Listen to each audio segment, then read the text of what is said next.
Vous êtes, mesdames et messieurs, sur NCA, la nouvelle chaîne africaine. Cela fait 23 ans que la compagnie multinationale Air Afrique a fait faillite et depuis, plus rien. Comment comprendre la difficulté des États africains à construire une compagnie multinationale solide? Quel regard porter sur le transport aérien intra-africain? Nous recevons pour en parler Mamadou Fall. Il est enseignant-chercheur en droit des transports. Il enseigne le droit des transports à l'université de Thiès au Sénégal et à l'université Amadou Hampâté Bâ à Dakar. Il est notre invité. Mamadou Fall, bienvenue. Merci. Et merci d'avoir accepté notre invitation. Merci, M. Rissard. C'est toujours un honneur pour moi et surtout une fierté. Et félicitations à la nouvelle chaîne africaine. Merci. Et qui fait la fierté. Et nous vous suivons depuis Dakar. Merci. Vous êtes également le président du collectif des cadres sénégalais de la diaspora. La compagnie multinationale Air Afrique, je l'ai dit, fait faillite en 2002. Sous la direction de Yves Roland Bicard, le directeur français, le PDG français de l'époque. Et puis, plus rien. Qu'est-ce qui explique que les États africains n'arrivent pas à construire à nouveau une compagnie multinationale comme Air Afrique, ne serait-ce qu'au plan sous-régional? Je pense que c'est vraiment dommage parce que Air Afrique, c'était une vitrine pour l'Afrique. Et je me souviens, quand je venais en France pour faire mes études, j'ai pris le dernier vol Dakar-Paris d'Air Afrique. C'était en 2001. Malheureusement, en 2002, ça a fait faillite. Ce qui a causé ça, c'est la corruption, mauvaise gestion, ralentissement, de tout ce qui est industrie aéronautique. Et je pense que cette histoire-là a hanté le sommeil des dirigeants africains qui sont découragés. Et chaque État a pris une initiative de mettre sur pied sa propre compagnie aérienne. Et c'est par rapport aussi à une concurrence entre les pays africains, problème de souveraineté, problème de gestion. C'est pourquoi ils peinent à vraiment se réorganiser pour vraiment créer une nouvelle compagnie comme Air Afrique. Ah, vous parlez de problème de souveraineté. Pourtant, les compétences sont là. Hein. Vous avez une compagnie comme Ethiopian. Ethiopian, c'est une compagnie éthiopienne, même si le capital est ouvert, mais le personnel est exclusivement éthiopien. Ils ont de bons pilotes, ils ont un personnel navigant de qualité. Ce n'est pas les compétences qui manquent. Donc, vous évoquez des raisons de souveraineté? Oui, des raisons de souveraineté. Et de concurrence? De concurrence, parce qu'en Afrique, il y avait trop de corruption, il y avait trop de problèmes de gestion. C'est pourquoi chaque État, ils ont jugé, et les présidents ont jugé nécessaire vraiment de se concentrer sur leur propre activité en transport aérien. Et donc, depuis 2002, il n'y a plus de compagnie panafricaine, il n'y a pas une compagnie multinationale africaine vraiment qui essaie de regrouper toutes ces compagnies-là. Bon, certains États arrivent à s'en sortir. Je l'ai dit, on a Ethiopian, mais on a aussi la RAM, hein, la Royal Air Maroc, mais on a aussi Air Ivoire qui bientôt va commencer par desservir la destination Paris. Puis, on a Air Sénégal aussi. Tout à fait. Et comment se porte la compagnie de votre pays, Air Sénégal? Air Sénégal se porte mal. Air Sénégal, c'est catastrophique. Actuellement, je ne parle pas de Sénégalais, mais les Africains, en général, sont en colère contre Air Sénégal. Il y a beaucoup de retard, ah, oui, ça. Il y a des vols annulés et il y a des pertes de bagages. Air Sénégal est en zone de turbulence. C'est dû à quoi? C'est dû à un problème de gestion. Encore une fois? Parce que Air Sénégal, qui a été créé par l'ancien régime, a été revigoré par l'actuel régime, mais Air Sénégal risque de faire crash. Parce qu'il y a un problème de gestion, ils sont endettés et il y a un problème... Pourtant, c'est une compagnie jeune. C'est une compagnie jeune, mais... Enfin, relativement jeune. Mais ils n'ont pas beaucoup de flotte, c'est-à-dire ils n'ont pas beaucoup d'aéronefs. Air Sénégal loue des avions. Ils affrètent des avions et Air Sénégal a un problème vraiment de gestion. Et je ne blâme pas le nouveau directeur, mais en général, ces problèmes d'opération sur sol, opération navigation aérienne et tout ça, c'est des facteurs réunis. C'est pourquoi Air Sénégal est en train de sombrer, Air Sénégal est en train de faire crash. Alors, on sait que les Sénégalais, en tout cas en termes de compétences, vous êtes un grand pays, il y a beaucoup de compétences chez vous. Et si vous ne réussissez pas, comment les autres feront Absolument. pour réussir? On peut s'interroger Il y a beaucoup de sur problèmes. la capacité globale de nous, Africains, à gérer une compagnie aérienne. C'est depuis Philippe Bonne, qui était le premier DG de Air Sénégal, Oui. qui a cédé la place à Khan, qui était venu gérer. Oui. Et après Khan, il y avait un pilote, commandant de bord, M. Fall, et qui a donné sa place au nouveau directeur, M. Ndiaye. Mais les problèmes sont profonds. Le mal est profond. Parce qu'il y avait des problèmes de gestion. Et il y avait des dettes. Et que les salaires du personnel aussi, c'était excessif. Rien que le DG touchait 9 millions par mois de francs CFA. Les cadres, 3 millions, 5 millions. Et avec ça, une compagnie ne peut pas prospérer.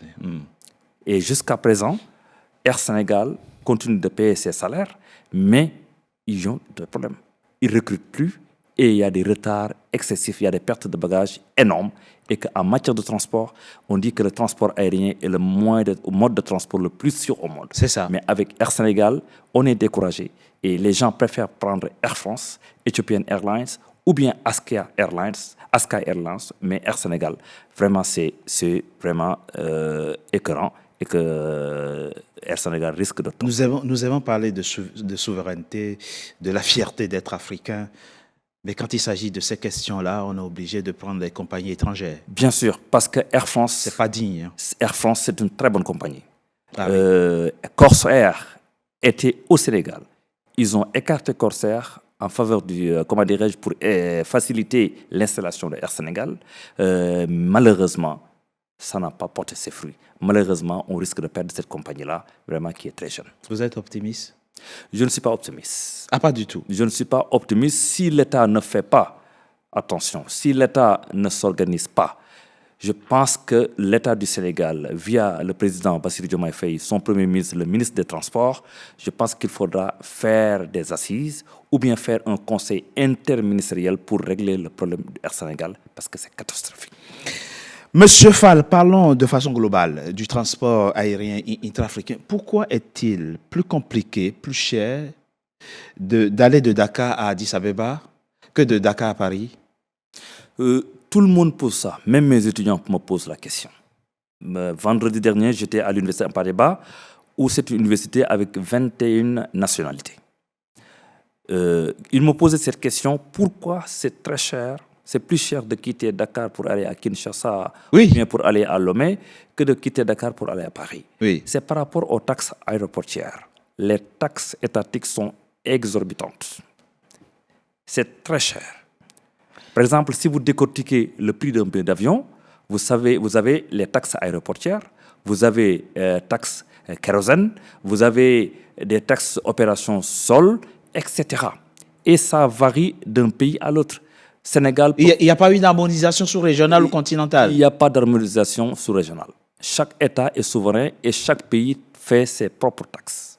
C'est pourquoi. Et donc le prix des billets fluctue en fonction des taxes appliquées dans les pays de destination. Exactement. Si vous voyez dans les compagnies aériennes, les employés des compagnies aériennes achètent des billets ou bien on les octroie des billets hors taxe.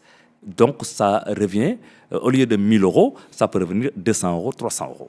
Parce que les taxes aéroportuaires sont exorbitantes en Afrique. C'est pourquoi il y a comment dirais-je, une très grande différence entre les prix des billets d'avion européens et les prix des billets d'avion africains. Comment on y remédie? Moi, je pense que ce qu'il faut faire, c'est de promouvoir les compagnies low cost au Sénégal pour essayer vraiment comment dirais-je, d'alléger les dépenses, d'alléger les taxes et aussi discuter au niveau de la CEDEAO, de l'UEMOA, au niveau de l'unité africaine pour qu'on puisse vraiment, en tout cas, essayer d'harmoniser ces taxes aéroportières-là, essayer aussi vraiment de faciliter l'accès ou bien de privatiser le transport aérien parce qu'avec les compagnies low cost, on peut avoir un prix très, très, très bas. Nous parlons d'infrastructures aéroportuaires, parlons d'infrastructures routières. Vous en savez le droit des transports le transport routier. Il y a quelques petites années, effectivement, on a mis en place la ZLECAf pour faciliter les échanges commerciaux entre les différents États du continent, ce qui suppose, si on veut fluidifier ces échanges commerciaux, qu'il y ait des infrastructures transnationales. Est-ce que c'est le cas aujourd'hui? Quel est le regard? Est-ce que il y a une politique infrastructurelle qui accompagne cette envie de fluidifier les échanges commerciaux entre les États? Oui, vous savez, en Afrique, les infrastructures font défaut. Il y a des problèmes de routes, Oui. il y a des problèmes de voies ferrées, et qu'il y a beaucoup de projets qui sont comment dirais-je, sur la table des pays africains. Comme par exemple, je suis sénégalais, je sais qu'il y a un très grand projet comment dirais-je, entre le Sénégal et les Ivoiriens, les Maliens, les Burkinabés. C'est le corridor Dakar-Bamako, Bamako-Abidjan, Abidjan-Lomé et Ouagadougou. C'est un projet qui va être financé par la Banque mondiale. C'est un projet qui va promouvoir l'intégration africaine via les rails. C'est un même projet qui va faciliter le corridor Dakar-Bamako par route, Bamako-Abidjan par route, pour faciliter l'intégration économique, pour faciliter vraiment les échanges entre les États.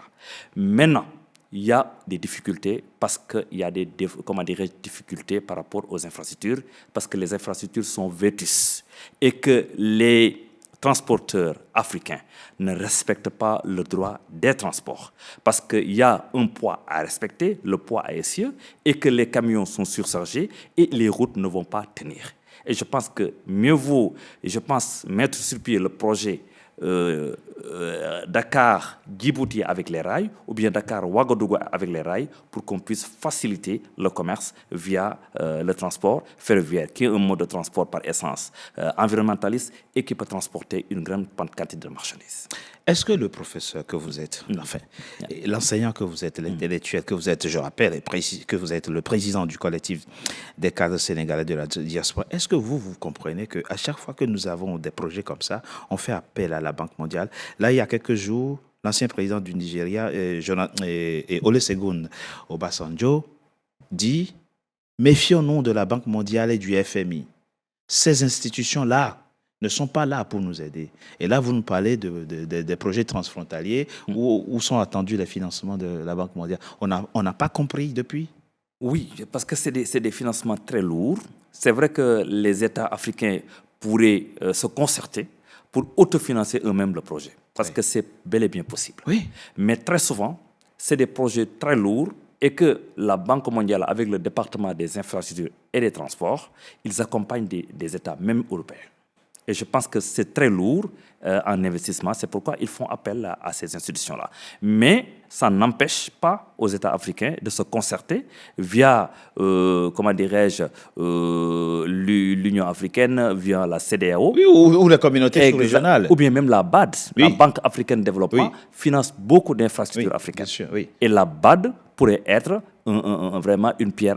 Vraiment. Même la BAD n'est pas exclusivement africaine. Hein. Il y a des Saoudiens, il y a des Japonais. Oui. C'est une banque multinationale. Il y a des Américains Exactement. aussi. Oui. Donc c'est pourquoi vraiment il faut une concertation entre ces États-là pour essayer d'autofinancer ces infrastructures-là qui va permettre une intégration africaine via le commerce, via les échanges, mais aussi essayer aussi d'éliminer les barrières douanières, d'éliminer les barrières pour faciliter le commerce et l'ouverture des ZLECAf.